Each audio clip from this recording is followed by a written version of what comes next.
사도신경으로 우리의 신앙을 주님 앞에 고백드리겠습니다.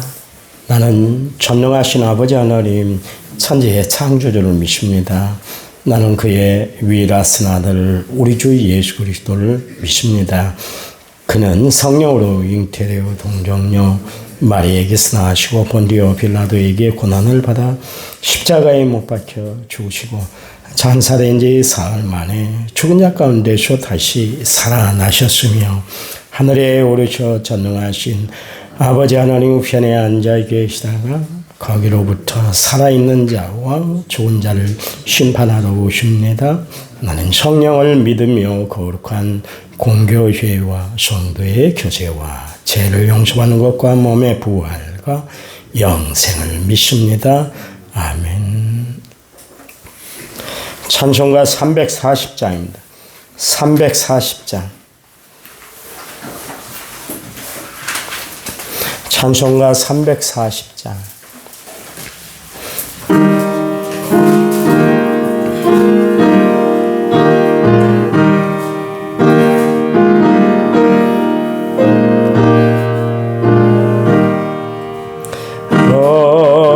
어지러운 세상 중에 기쁜 소리 들리네. 예수 말씀하시기를 믿는 자여 따르라. 세상 헛된 신과 영화 모두 되어버렸네. 예수 친히 하신 말씀 날 더 귀히 여겨라. 기쁜 때나 슬픈 때나 바쁜 때나 늘 날 때 예수 친히 하신 말씀 날 더 귀히 여겨라. 주님 크신 은혜로서 부름 늦게 하시고 복종하는 마음을 주사 따라가게 하소서. 아멘. 성경 말씀 봅니다. 베드로후서 2장 5절에서 8절까지입니다. 5절에서 8절이에요. 385페이지. 베드로후서 2장 5절. 옛사람을 용서하지 아니하시고 오직 의를 전파하는 노아와 그 7 식구를 보존하시고 경건하지 아니한 자들의 세상에 홍수를 내리셨으며 제가 되게 하사 후세에 경건하지 아니할 자들에게 본을 삼으셨으며 무범한 자들의 음란한 행실로 말미암아 고통당하는 의로운 롯을 건지셨으니 이는 이 의인이 그들 중에 그하여 날마다 저 불법한 행실을 보고 들으므로 그 의로운 심령이 상함이라. 아멘. 1차 문제 6566번째 문을 제가 하나님 앞에 드렸고요. 찬양 부릅니다. 찬양집 33번. 이제 내가 살아도.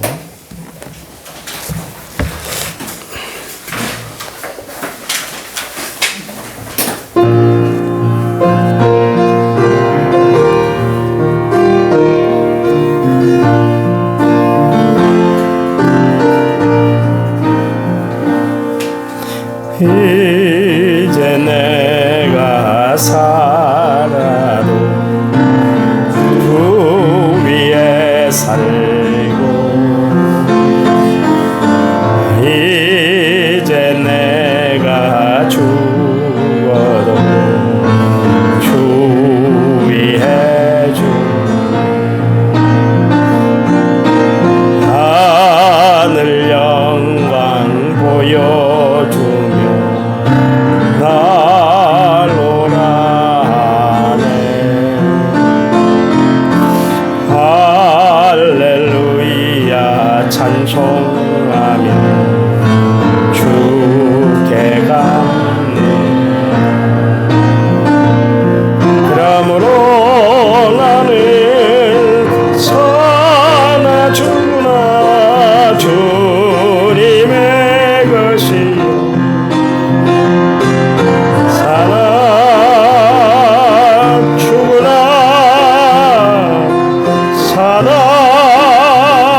천국 가고 이제 내가 있어도 주 위에 있네. 우리 예수 찬송하며 나는 가겠네. 천군 천사 나팔 불며 마중 나오네. 그러므로 나는 사나 주라 주님의 것이요 사나 죽으나 사나 죽으나 나의 피 흘리신 내 주님의 것이요. 아멘. 말씀의 능력은 어떤 능력일까? 내 삶을 변화시키는 능력이 말씀의 능력이에요. 말씀이 내 삶 가운데 들어오면 변화가 일어나요. 목사님, 나는 백날 예수 믿어도 변화가 없어요. 맨 다람쥐 패채바퀴 돌듯이 매번 그런 삶을 사는 것 같아요. 그것은 내게 말씀의 능력이 임하지 못했기 때문에 그래요. 말씀을 그냥 강연처럼 듣는 거예요. 한번 쌈박하게 그냥 은혜 받았습니다. 그래 놓고는 똑같아. 우리가 은혜를 받았다, 부모의 은혜를 깨달았다 그러면은 그다음부터 효도를 하는 것이죠. 은혜를 받았다 그래 놓고도 불효를 하면 그거는 잘못 받은 것이고 안 받은 것이잖아요. 마찬가지입니다. 내 삶에 변화가 일어나지 않고 있다는 것은 말씀이 내 삶에 역사하지 않고 있다는 것이에요. 성경을 가까이 하면 분명히 성령이 체험이 되고 성령이 이끄시는 삶을 살게 되는 거예요. 성경에 보니까 어거스틴도 그렇고 또 마틴 루터도 그랬고 존 웨슬리도 그렇고 말씀을 가까이 하다가 변화된 삶을 살아서 확 뒤집어져 버렸잖아요. 성경 말씀을 듣다가 성경 말씀을 대하다가 한결같이 그들은 변화가 됐어요. 예수님을 만났던 삭개오를 보세요. 온통 세상 것으로 쩌들어 살았던 사람, 야심이라고는 돈밖에 모르고 살았던 사람이었는데 예수님을 만나고 나니까 자기의 전 재산 절반을 주님께 딱 떼어서 드렸잖아요.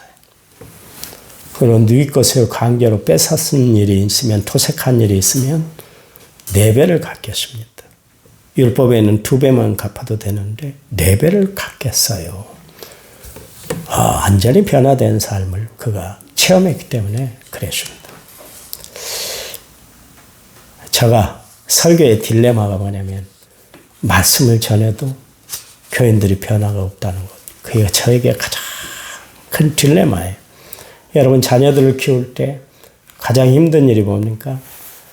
내가 그래도 저를 키운다고 키웠는데 곁길 가지 않도록 내가 저에게 정말 여러 가지로 조언을 하고 충원을 하고 그랬는데 불구하고 변화된 모습이 나타나지 않으면 자녀를 키우는 것에 대한 마음에 막 자괴심이 팍 들잖아요. 저것을 왜 내가 키웠을까? 그런 마음이 들지 않습니까? 하나님도 마찬가지일 것 같아요. 변화되지 않고 변화되려고 하지 않는 우리의 모습을 보면서 하나님은 가슴 아파라 하지 않을까 생각을 해요. 세상에는 참 멋있는 사람이 있을 때다. 그 사람이 바로 빌 게이츠인데요. 빌 게이츠가 어떤 사람입니까? 마이크로소프트 공동 창업자 아닙니까? 그 사람이 자기 재산의 99%를 게이츠 재단에다가 다 기부하겠다. 지금까지 한 1070억 달러, 그러니까 우리나라 돈으로 150조를 지금까지 기부를 해왔대요. 20년 동안 해오면서. 자, 앞으로 20년 후에 2045년에는 나머지 자기가 가지고 있는 돈을 다 여기다 다 털고, 그리고 이제 영구 그 재단을 폐쇄하겠다. 그리고 이야기하고 있습니다. 지금 자기가 보유하고 있는 재산이 150조라고 그래요. 세계 부자 순위 13이라고 그럽니다. 세계에서 13이래요. 더 부자가 있는가 봐요. 더 부자. 150조면 엄청난 돈 아닙니까? 그렇잖아요. 천문학적인 숫자예요. 게이츠가 이야기를 했는데, 발표를 했는데요. 그 입장문이 뭐냐면, 부자로 죽는 것은 불명예스러운 일이라. 그 앤드루 카네기가 한 이야기를 인용해서 그런 이야기를 했다고 그래요. 자기는 원래 계획했던 것보다 훨씬 더 먼저 빨리 자기의 전 재산을 사유에 환원하겠다. 앞으로 20년 동안 자기 재산 다 99%를 게이츠 재단에 다 환납하겠다. 그래서 세상을 구하는 일에 내가 지금까지 벌었던 것이 좀 유익이 됐으면 좋겠다. 참 멋있는 사람인 것 같아요. 그냥 돈 버는 것이 목표가 아니었어요. 이 사람은 세상에 어렵고 힘들게 살아가는 사람들, 질병으로 고통당하는 사람들을 구하기 위한 그런 일에 자기의 재산을 투신하겠다. 그랬습니다. 사실은 워런 버킷의 아낌없는 기부에 힘입어서 게이츠 재단을 설립을 했잖아요. 25년 동안 141조 이상을 기부를 했다 그래요. 앞으로는 20년 후는 2배나 더 하겠다. 그렇게 이야기를 하고 있습니다. 문제는 그거예요. 그의 의식입니다. 그의 의식이 참 아름다운데, 게이츠가 이런 이야기를 했어요. 내가 죽으면 사람들이 나에 대해서 많은 말을 하겠지만 난 그가 부유하게 죽었다는 말은 나오지 않도록 하겠다. 그것을 굳게 결심했다. 돈 버는 일에만 막 혈안이 돼서 그렇게 살았다는 이야기를 난 듣고 싶지는 않아. 그 이야기. 마인드가 정확하니까, 마인드가 바로 세워지니까 삶의 모습이 깨끗하고 아름답잖아요. 우리는 어떤 마인드로 살아가는 사람들이에요? 예수님 마인드로 살아가는 사람들이에요. 그렇다면 우리의 삶도 게이츠 못지않게 정말 하나님 영광 위에서 살아가는 그런 아름다운 모습이 있어야 될 줄 믿습니다. 우리가 도와야 할 사람들이 참 많아요. 더 많습니다. 엄청 많아요. 우리 주변에는 우리의 도움을 필요로 하는 사람들이 참 많아요.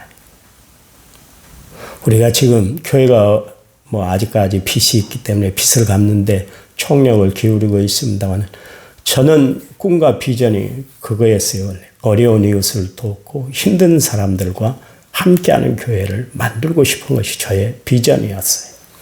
그 일을 위해서 힘쓰고 애쓰려고 늘 노력을 했는데 그게 잘 안 돼서 여기까지 왔습니다만, 우리 교회가 장차 앞으로 해야 할 일이 뭐냐면, 교회 아름답잖아요. 다들 사람들이 와서 교회를 둘러보고 막 감탄을 하고 감복을 해요. 왜냐하면 요즘에 이렇게 짓기가 어려우니까 통나무로 됐다는 것, 이게 우리 교회의 브랜드잖아요. 근데 이게 브랜드만 되면 안 되는 거예요. 우리 남원성결교회가 참 주의 일들을 많이 하는구나. 수십 년 전에 그런 이야기가 있었다 하잖아요. 세계 선교보고 때 각 나라 지도자들이 다 참여한 자리에서 조영기 목사님을 소개를 하는데 70만 교인들을 거느리고 있는 목사님입니다. 우리와 같은 박수. 세계 어디도 그렇게 유례가 없으니까 70만 명. 근데 한 교회 목사님을 소개하는데 100명 남짓 모이는 교회인데, 이 교회는 300명의 해외 선교사를 파송했습니다. 그랬더니 일제히 일어나고 기립박수를 쳐줬다. 기립박수. 교회의 사명이 몇 명이 모이는가가 중요한 게 아니라 어떤 일을 하고 있는가가 중요하기 때문에 그런 것이에요. 우리가 예수를 믿는 것으로만 끝마치는 것이 아니라 정말 우리를 통해서 예수 믿는 모습이 나타나야 될 거 아니겠어요? 세상 사람들처럼 똑같이 욕심부리고 세상 사람들 같이 똑같이 화내고 격정적으로만 사는 것이 아니라 매 순간 하나님의 영광 위에서 산다면 하나님이 그것을 기쁨으로 여기실 거예요. 좋아라 하실 거예요. 저는 우리 교회도 이렇게 빌 게이츠처럼 정말 바른 정신을 가지고 정말 신앙생활 해나가는 성도들이 많아지기를 간절히 소원해요. 오늘 본문의 말씀에 보니까 옛사람을 용서하지 아니하시고 오직 의를 전파하는 노아와 그 7 식구를 보존하시고 경건하지 아니한 자들의 세상에 홍수를 내리셨다 그랬습니다. 여기 보니까 용서하지 않았다. 옛 세상에 대해서, 옛 세상. 죄로 물든 세상, 하나님의 말씀을 어긋나게 하는 세상, 하나님의 말씀과 전혀 동떨어진 삶을 살아가는 세상, 하나님은 용서하지 않는다. 그 이야기는 무슨 이야기예요? 하나님은 죄를 차마 눈뜨고 보시질 못하시는 하나님이시다. 그런 이야기예요. 그러면서 보존하신다 그랬는데 누구를 보존하세요? 오직 의를 전파하는 사람. 그 당시에 누구였어요? 노아였습니다. 노아는 당대의 완전한 사람. 그리고 하나님과 동행했던 사람. 어떻게 동행했다는 걸 알 수가 있어요? 그가 하나님의 말씀에 입각해서 방주를 지었거든요. 철저히 하나님의 말씀대로 지었어요. 자기가 생활할 공간이잖아요. 그렇잖아요.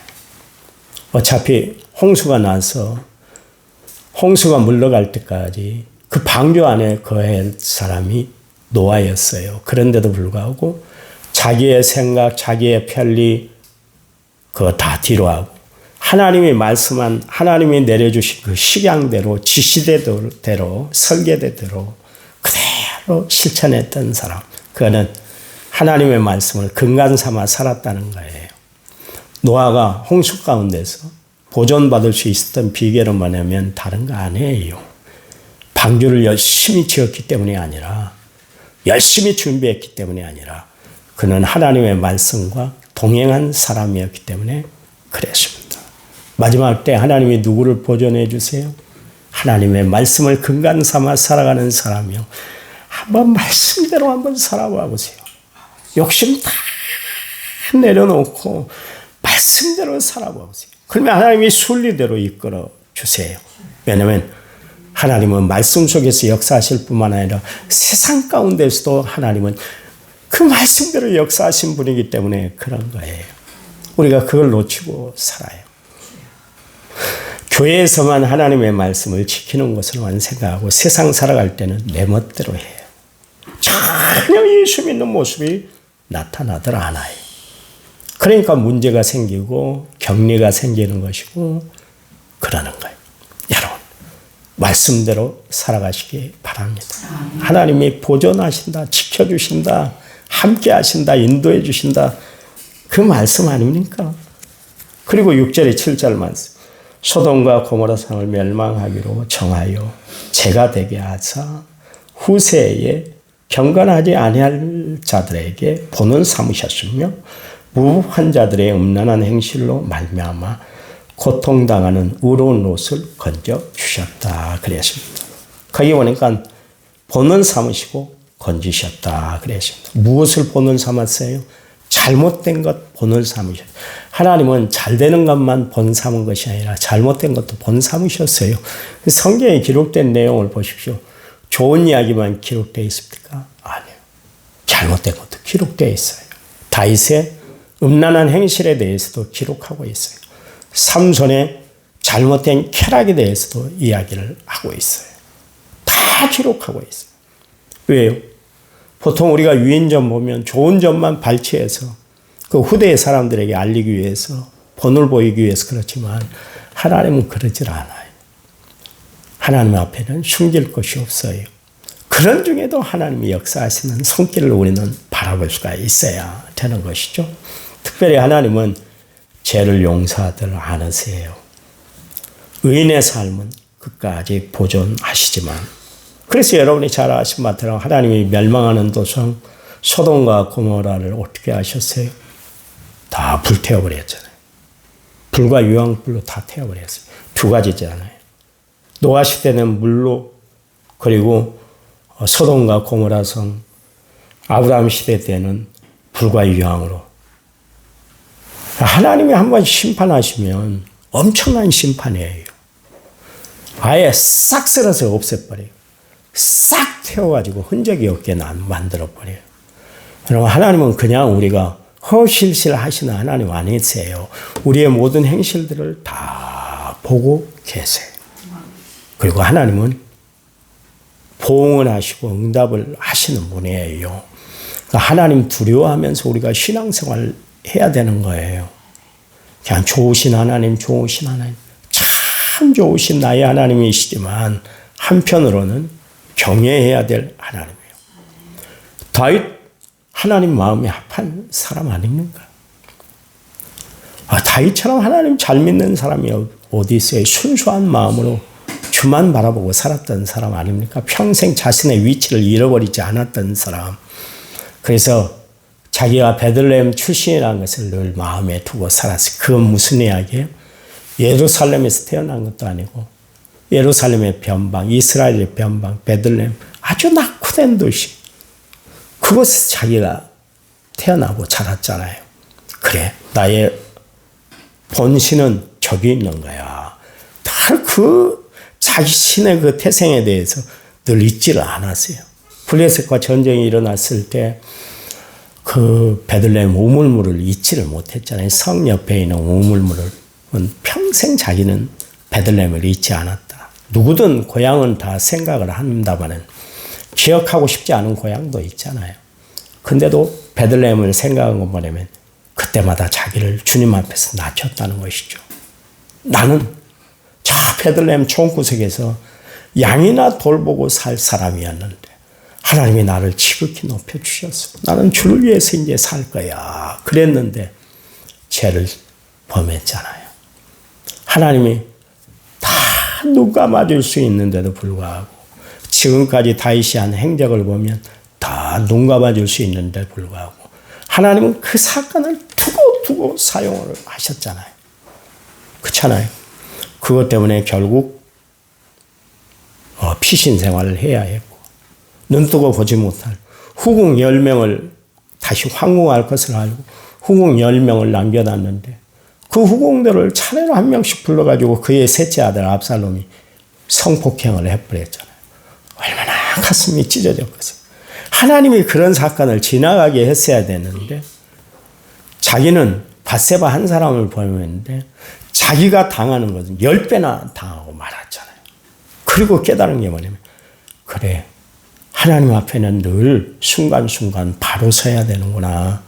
무릇 선줄로 생각한 자는 고린도전서 10장 12절 말씀대로 넘어질까 조심하라 그랬는데 그래, 내가 조심해야지. 내가 조심하지 않고 한순간에 쾌락에 빠지다 내가 이런 어려움을 당했구나.